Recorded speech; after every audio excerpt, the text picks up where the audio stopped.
Então, novamente, boa tarde para todos, todas e todes. Vamos dar início, então, à sessão de defesa de tese de doutorado da Rafaela Helena Ludvinski, aqui junto ao programa de pós-graduação em Ecologia. Então, antes da Rafaela começar a apresentação dela, queria agradecer muito a participação da banca, especialmente as doutoras Carolina Bozena Bieleni Lenczowska, espero que não tenha errado muito a pronúncia, da Universidade de Varsóvia, da professora Karina Luiz dos Santos, da Universidade Federal de Santa Catarina, campus de Curitibanos, e da Michele de Sadechon, colega nossa aqui do departamento da Universidade Federal de Santa Catarina, que vão participar dessa sessão de avaliação como membros titulares, e ainda a presença da doutora Sofia Zanck, da Faculdade Municipal de Palhoça, e da Tânia Tarabini Castellani, da Universidade Federal de Santa Catarina, que estão aqui como membros suplentes da banca. Então, a tese da Rafaela foi orientada por mim, Natália Hanazaki, e pelo professor Nivaldo Peroni, que está aqui nessa sessão também. A Rafaela vai ter entre 30 e 40 minutos para fazer a sua apresentação de uma síntese do trabalho. Depois nós passaremos para a sessão de arguição, na qual cada membro da banca tem aproximadamente 30 minutos também para fazer as suas questões, seus questionamentos, comentários, mas, claro, esse tempo também a gente pode flexibilizar um pouco. Tá? Eu vou pedir, então, que, com exceção da Rafa, é claro, né, que os demais cuidem para estar com seus microfones fechados, tá? E passar a palavra para a Rafaela, então. Ok, deixa eu só colocar aqui o meu cronômetro. Muito obrigada, Natália, pela apresentação, obrigada a todos que estão aqui presentes. Eu sou a Rafaela, e eu vou apresentar, então, a síntese da minha tese, que ela é intitulada Interações Etnoecológicas entre Imigrantes Poloneses e a Mata Atlântica do Planalto Norte Catarinense. Por algum motivo não está passando. Passou, isso.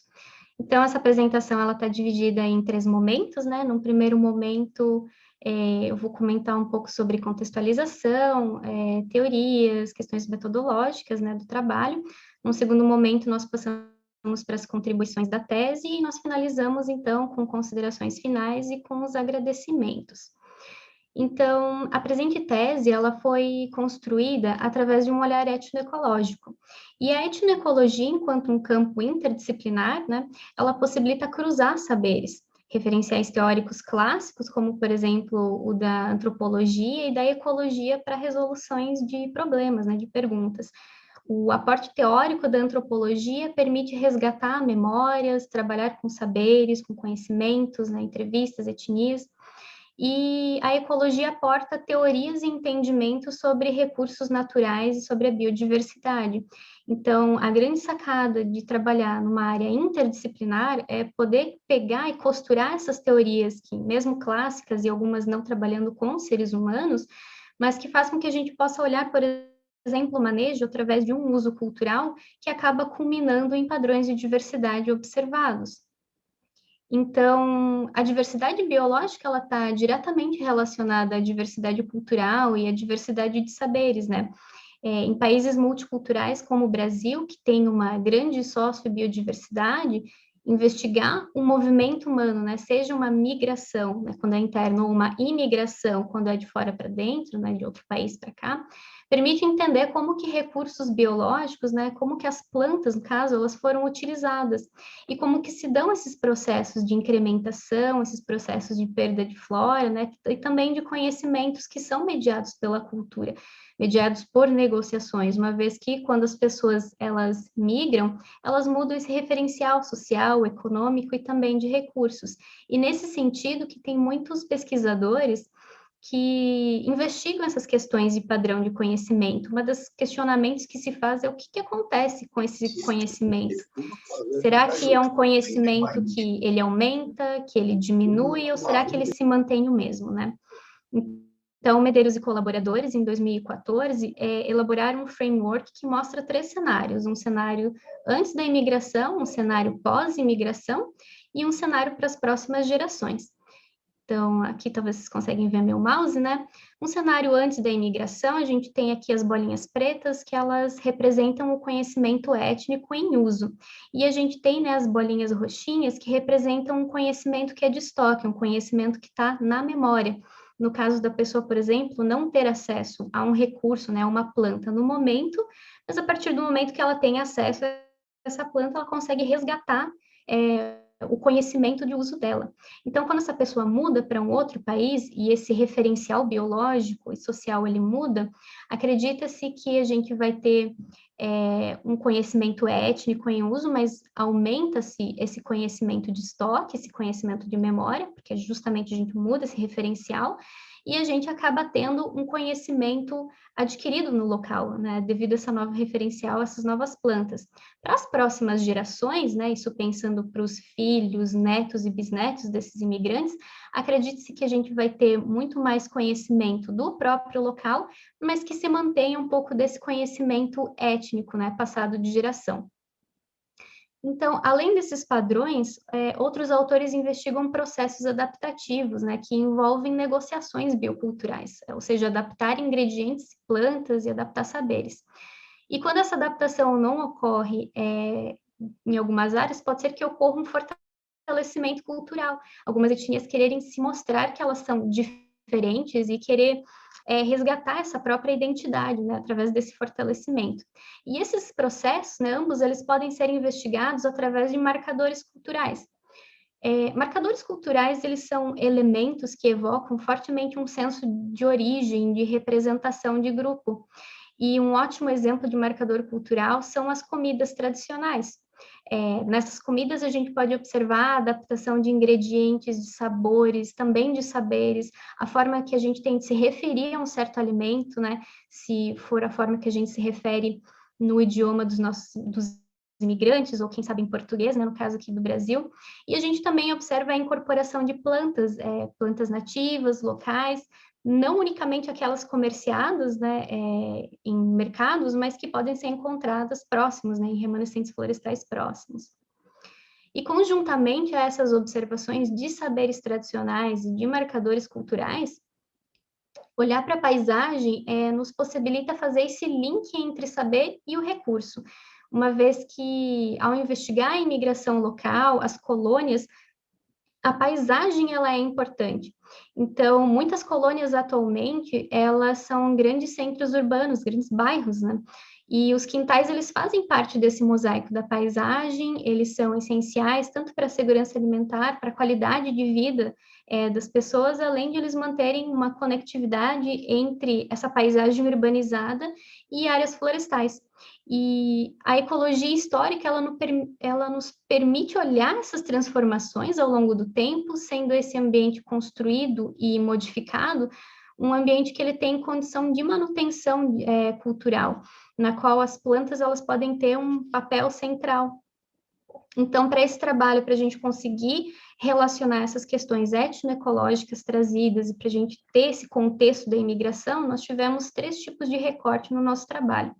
Um recorte étnico, no qual nós escolhemos a etnia polonesa para trabalhar em questão, um recorte temporal, então nós trabalhamos com uma imigração que ela vem dessas ondas migratórias de 1880 a 1910, também conhecida como febre brasileira, uma vez que a gente tem um aporte grande de imigrantes, né, europeus aqui no Brasil, e nós também fizemos um recorte geográfico no qual nós escolhemos locais que tivessem um histórico de busca e manutenção de tradições, e também que fossem locais que fossem colônias, que fossem núcleos dessa imigração.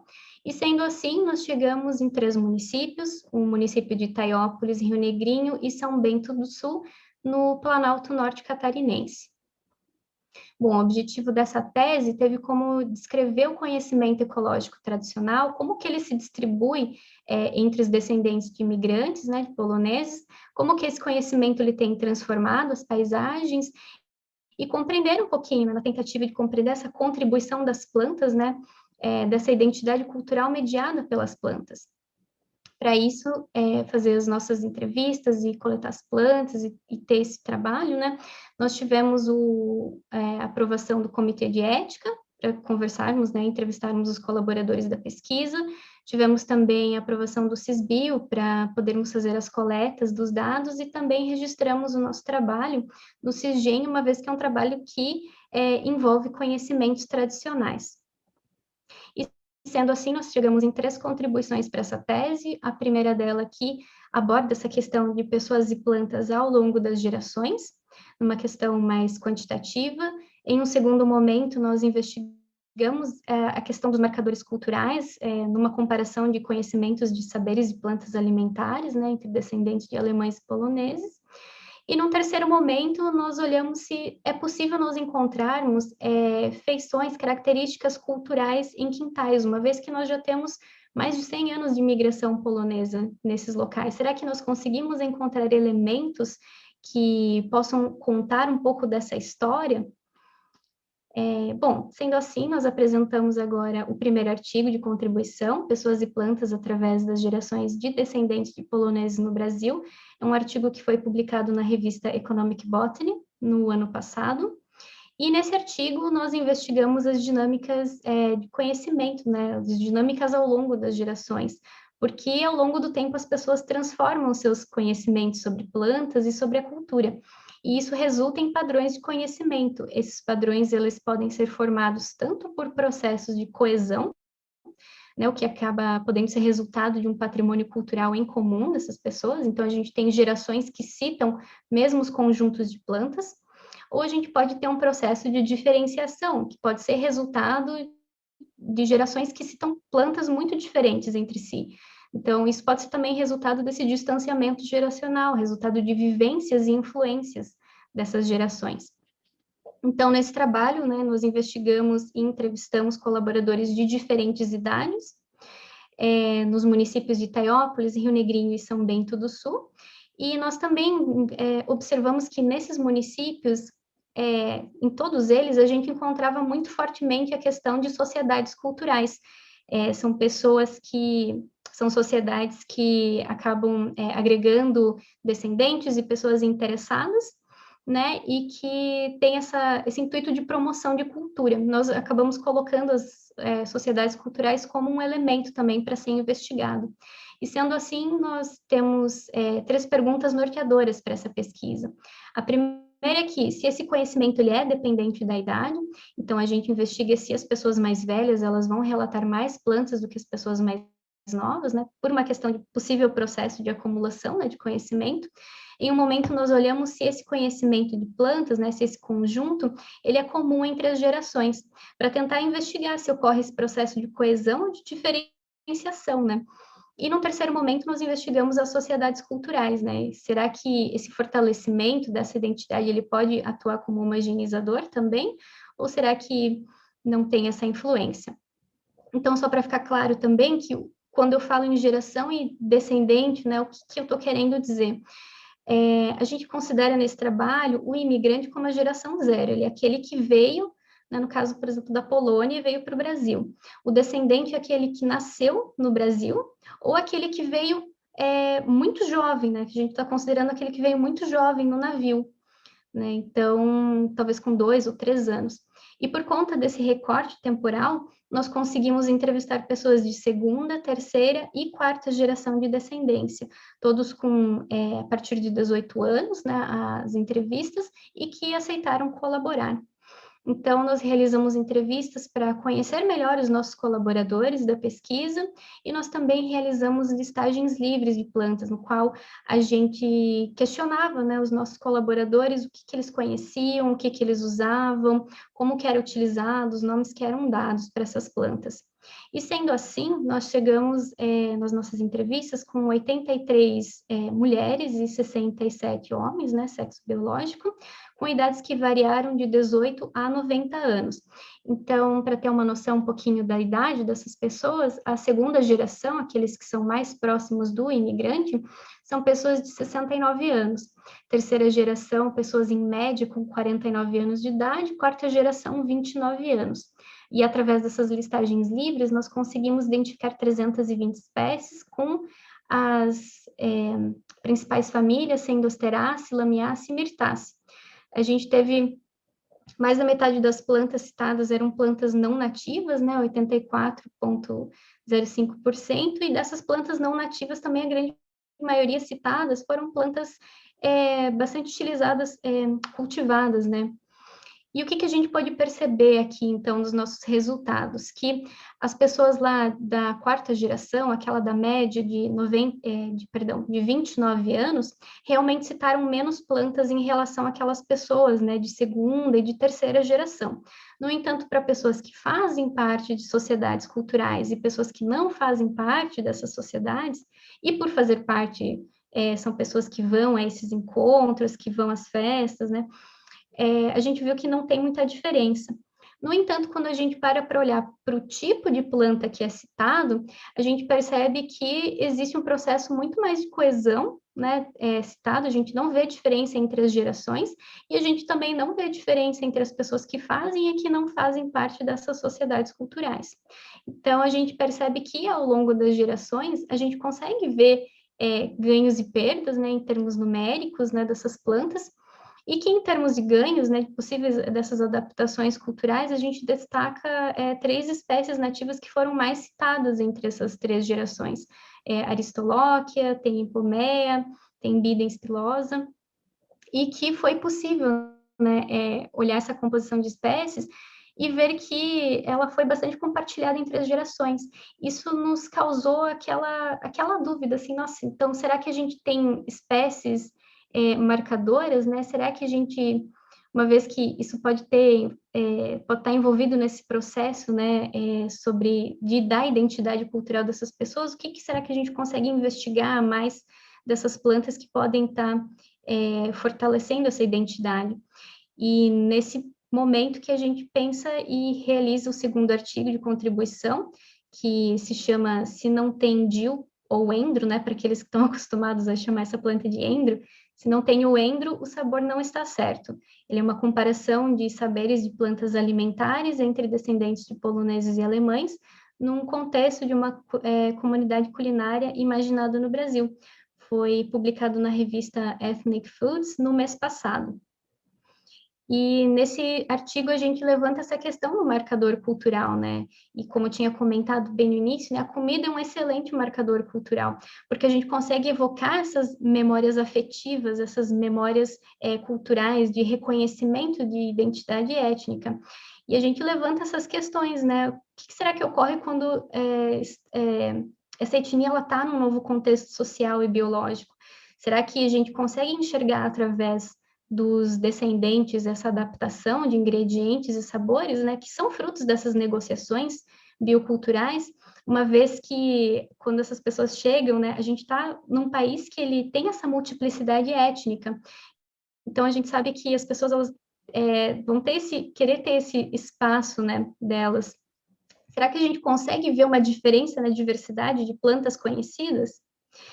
E para isso nós voltamos para um referencial metodológico da ecologia, né, que é a beta-diversidade.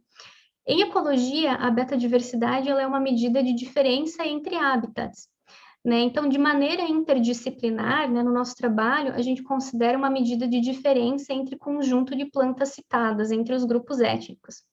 E além dessa dissimilaridade, a gente pode explorar situações em que a diferença, né, dos grupos ocorre de maneira aninhada, ou seja, menos espécies citadas pode representar um conhecimento que ele está aninhado, né, que ele seja um subconjunto daquele que cita mais espécies, daquele que é mais rico. E sendo assim, nós também elaboramos mais 2 hipóteses, né, norteadoras, na qual a gente acredita que os descendentes poloneses, eles citariam, né, mais espécies nativas e não nativas do que os descendentes de alemães. Então, a gente sabe, né, do histórico desse local, que os descendentes de alemães que os migrantes alemães acabaram chegando antes e povoando, ficando mais nessas regiões centrais, enquanto que os poloneses ficaram nas áreas um pouco mais periféricas, mais rurais e trabalhando com agricultura. E, posteriormente, né, os seus descendentes, os seus filhos, netos, passaram a voltar e ficar mais no centro. Então, a gente acredita nessa transmissão de conhecimento e, portanto, a gente acredita que esses descendentes saberiam mais. E, portanto, a gente também espera encontrar um padrão alinhado dessa riqueza de conhecimento de plantas com o conhecimento dos descendentes de alemães, representando esse subconjunto do conhecimento dos descendentes de poloneses. E essa pesquisa nós realizamos em São Bento do Sul, um município que, interessantemente, quando você visita o município, ele tem uma expressão fortemente germânica, mas que também tem uma expressão polonesa. Então, nós realizamos essas entrevistas com os descendentes de alemães e poloneses para tentar entender um pouquinho dessas negociações, né, bioculturais. Realizamos as listagens livres, né, de plantas. Investigamos se a gente vai encontrar muito mais, será compartilhamento de saberes, será que a gente tem citação de espécies nativas? Investigamos, então, a beta-diversidade, essa dissimilaridade e alinhamento. E nós encontramos que não é bem assim como a gente estava esperando. Nós não encontramos diferença na diversidade beta, né, dessas espécies citadas, e, consequentemente, a gente não encontra alinhamento, né? Como vocês podem ver, a gente tem quase da metade, né, dessas plantas que foram citadas tanto por descendentes de poloneses quanto por descendentes de alemães. Isso eu estou falando de número de citação de planta, né? Mas quando a gente para olhar, por exemplo, na forma como que essas plantas elas são utilizadas, nos conhecimentos que são agregados a elas, a gente consegue notar que existem diferenças. Então, por exemplo, a própria formulação, o próprio fazer de um pepino azedo, né, fermentado, ele acaba sendo um pouco diferente entre as etnias, enquanto que para os poloneses, ele precisa necessariamente ter o ingrediente DIL, ele precisa ter o endro, porque se não tiver o endro, o sabor não está certo, né, a frase que acabou motivando um pouco essa nossa pesquisa. E com relação ao próprio repolho azedo, ele também tem umas diferenças na sua forma de preparo, né, entre as etnias, enquanto os alemães, eles acabam fazendo o preparo, digamos, mais tradicional, só com sal, amassar e deixar fermentar, os poloneses acabam inserindo algumas migalhas de pão, né, no nossa área de pesquisa, né, eles acabam colocando algumas migalhas de pão de centeio, para ajudar na fermentação e incorporar o sabor. Então, como vocês podem ver, né, o repolho ele foi uma das espécies que foi mais citadas, tanto para uma etnia quanto para outra, né? A gente tem 21 citações para os poloneses e 18 para os alemães. Em segundo lugar, a gente vê a batata doce, enquanto um recurso nativo, que foi bastante citada entre os poloneses, e também foi bastante citada entre os alemães, e a gente tem a batata doce inserida em pratos que são tradicionais, alguns ensopados com carne de porco, mas que já é reconhecido, né, que já tem esse toque de adaptação desses ingredientes. Talvez em pouca quantidade, né, de citação, mas que vale a pena a menção, a gente tem outros elementos, né, como, por exemplo, a araucária, a cerejeira nativa, a erva mate, o palmito, que não necessariamente eles estão incorporados em comidas, em culinárias consideradas tradicionais, mas que estão presentes na mesa e na alimentação desses descendentes. E, interessantemente, a araucária, né, na região de pesquisa, ela foi chamada por um nome, digamos assim, polonizado, né? O pinhão passou a ser chamado de pionxa. Então, a gente acaba percebendo, né, através desse trabalho, que a gente tem conhecimentos e memórias que são associados tanto a plantas nativas e não nativas. Acho que o desafio dessas sociedades multiculturais, como no Brasil, reside justamente nessa valorização dessas plantas, na valorização desse conhecimento local. E a gente percebe também nessa área de estudo que existe uma tendência de adaptação de recursos, né, na manutenção dessa identidade cultural. E a gente percebe também que, enquanto um ecossistema urbanizado, né, incorporando elementos dessas plantas nativas, a gente tem uma sacada muito legal, que já que a gente tem esses conhecimentos e memórias, até mesmo que limitado de alguns nomes, né, étnicos, a gente tem uma oportunidade para manter, né, para trabalhar para manter uma diversidade biocultural. E acho que justamente pegando esse link, né, pensando em ecossistemas urbanizados, pensando em como que são esses quintais, né, como que a gente pode manter a diversidade biocultural, que a gente passa para o nosso terceiro artigo de contribuição, no qual a gente olha, né, a gente já tem mais de 100 anos de imigração polonesa no Brasil, né, na nossa área de estudo. Será que a gente consegue olhar características culturais, né? Por cultural, a gente entende que cultura é tudo aquilo que a gente faz em sociedade. Então, será que a gente consegue olhar essas características desde a imigração, né? Passando por por essas questões econômicas, as questões culturais, será que a gente consegue enxergar elementos nos quintais, né, elementos biológicos? E por que quintais, né? Porque os quintais são os dos sistemas de uso da terra mais antigos conhecidos. Esses sistemas, eles são historicamente construídos e evoluídos ao longo de séculos de transformações biológicas e sociais. E a ecologia histórica, ela permite olhar essas transformações, né? Por exemplo, através da composição das espécies e da construção de nicho, uma vez que o ser humano modifica o ambiente. Esse ambiente, o conhecimento ecológico tradicional, eles são elementos de herança, eles são transmitidos ao longo do tempo e ao longo das gerações. Então, enquanto nós estávamos em Itaiópolis, né, no município de Itaiópolis, e também no bairro de Alto Paraguaçu, nós notamos que esse bairro ele tinha uma característica tanto na estrutura das casas, na composição dos quintais, bastante diferenciada, né, de quintais adjacentes e de quintais mais novos, né, de áreas mais novas da cidade. Nós descobrimos que em Alto Paraguaçu foi exatamente uma das colônias, né, foi das colônias da imigração, a antiga colônia Lucena, e que é um local que ainda mantém muito dessas características que as pessoas mantêm também, é um local que ele é tombado enquanto patrimônio histórico. Então, olhando para esses quintais, olhando para esse local onde surgiu, onde teve a imigração, e posteriormente olhando para outras áreas da cidade, né, áreas mais novas, que tinham conformações de quintais diferentes, nós acabamos nos questionando, né, acho que a gente vai encontrar uma similaridade de espécies entre esses quintais mais antigos e quintais mais jovens, né?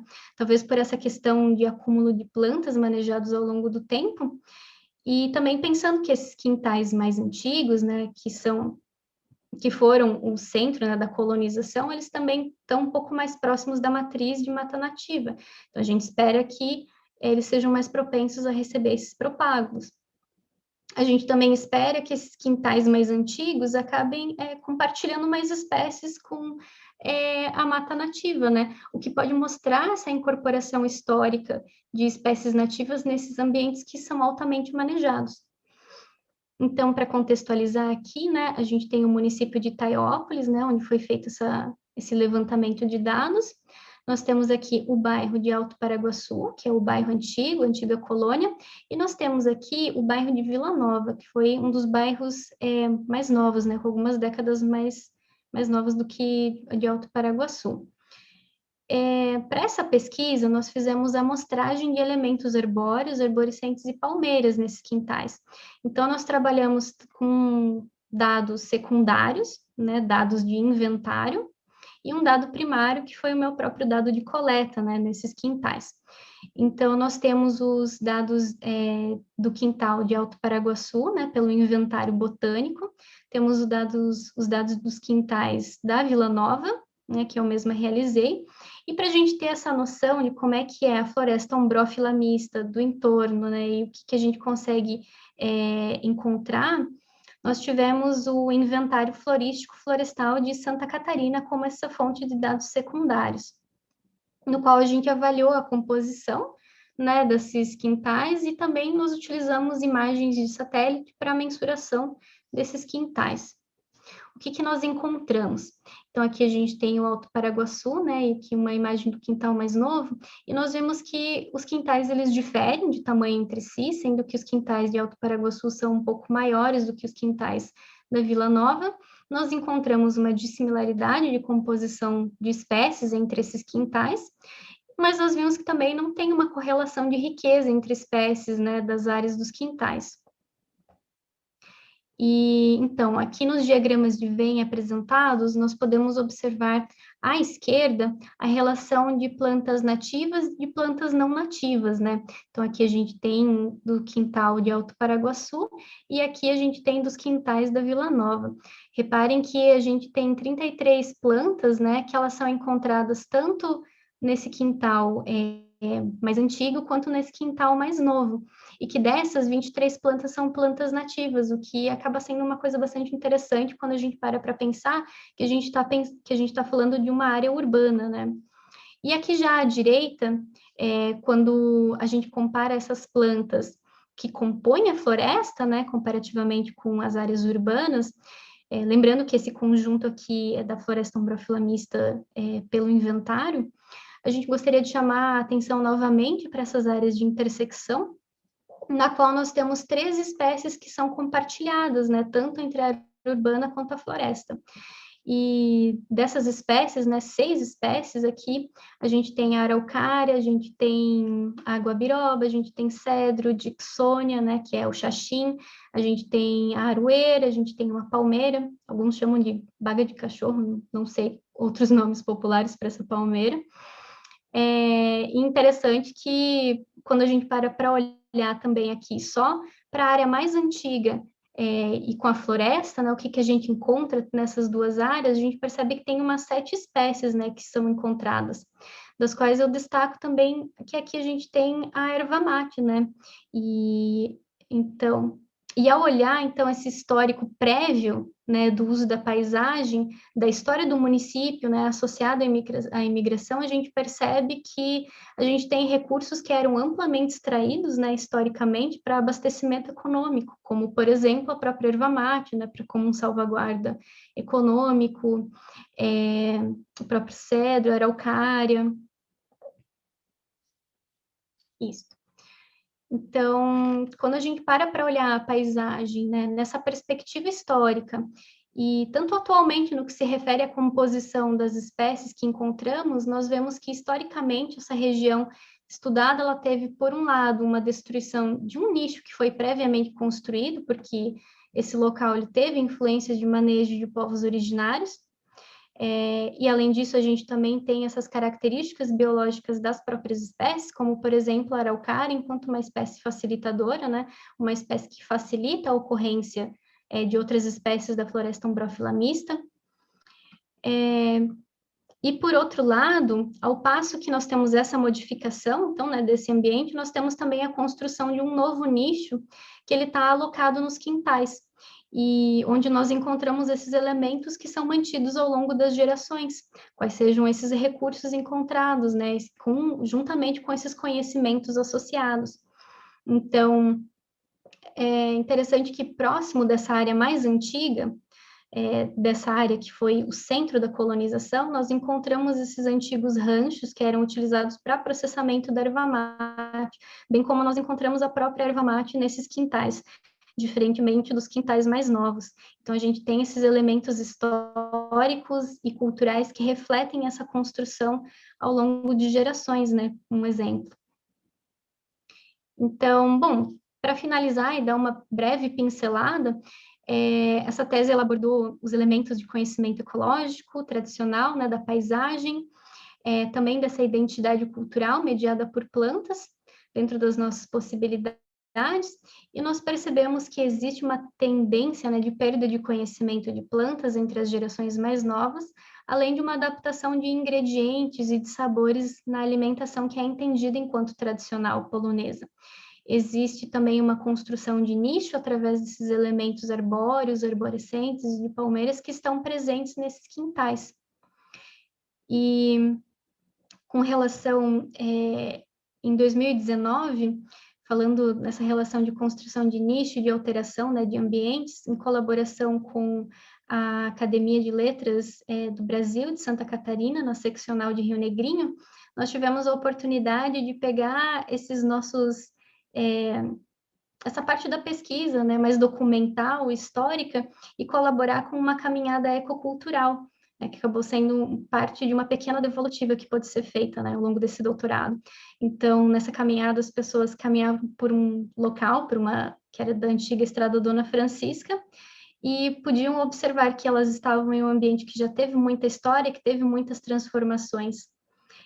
Nós pretendemos ter mais retornos para a comunidade, mais retornos para sociedades culturais, dos quais a gente está abertos para discutir, enfim, para falar do futuro, né, dessa pesquisa. Eu gostaria muito de agradecer, acho que, em princípio, a própria Universidade Federal, por ser uma universidade pública, uma universidade de qualidade, uma universidade gratuita, que eu pude realizar minha pós-graduação, fiz mestrado e estou finalizando o meu doutorado. Agradecer ao programa de pós em ecologia por ter me acolhido e acreditado nessa ideia. Também ao PPG-FAP, que ajudou com algumas coletas de dados e também na identificação das plantas. Agradecer à CAPES, ao CNPq pelas bolsas. Agradecer imensamente ao Laboratório de Ecologia Humana e Etnobotânica por ter sido minha casa nesses anos. E agradecer também, em especial, às associações culturais, que foram os primeiros contatos e que também acreditaram nessa ideia, que acolheram a Associação Cultural Polonesa de Taiópolis, a Sociedade Varsóvia, em São Bento do Sul, e a Sociedade Cracóvia, em Rio Negrinho. Acho que essa parte eu me permito ser um pouco pessoal e agradecer imensamente, assim, de todo o coração, todas as pessoas que contribuíram de alguma forma, né, para essa pesquisa. Eu agradeço em pessoal a família Urbanski e Piątkiewicz, em Rio Vermelho, Rio Natal. Agradeço também o senhor Aristeu, né, da Sociedade Varsóvia de São Bento. Agradeço imensamente a todas as pessoas do laboratório, em especial a minha orientadora e ao meu co-orientador, por terem paciência e terem escutado e, enfim, estarem comigo nessa jornada. Agradeço também as pessoas que eu conheci ao longo dessa jornada, como a Monika Kujawska, que teve uma participação no segundo artigo e que ajudou muito no repensar, assim, no andamento, nessas contribuições, né, da tese. Agradeço também as minhas colegas de pós-graduação, a Júlia e a Roberta, que ficaram comigo nesse tempo. Agradeço em especial as pessoas que não estão aqui presentes, né, em vida, mas que estão presentes nessa caminhada, como a minha tia bisavó, Jadwiga Solak, que foi uma das pessoas que contava muito essas histórias da imigração para mim, né, por parte do meu pai, e por parte da minha mãe, a minha oma, né, a mãe da minha mãe, que também contou muito sobre as histórias de antigamente, sobre como era com seus bisavós, e no qual eu fui criada nos quintais junto com ela. Agradeço ao meu namorado e a toda a sua família, pessoas incríveis que também tiveram junto, né, a minha irmã, minha família, né, que teve essa paciência também, principalmente agora, nessa época de pandemia, em que a gente está com distanciamento social e, enfim, conseguindo só se ver por, enfim, né, por WhatsApp, por chamada. Agradeço em especial aos meus pais por terem me dado sempre tanto apoio e também a minha mãe por me permitir ligar para ela e falar com o cachorro dela. Muito obrigada, isso me deixou muito calma muitas vezes. Eu gostaria de finalizar essa apresentação comentando que pesquisar realmente é mergulhar num desconhecido.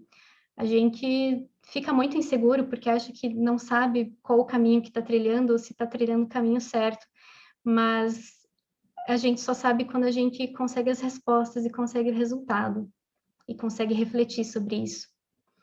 Eu agradeço a atenção de todos, eu finalizo a minha apresentação e estou aberta a questionários e, enfim, estou aqui. Obrigada, gente.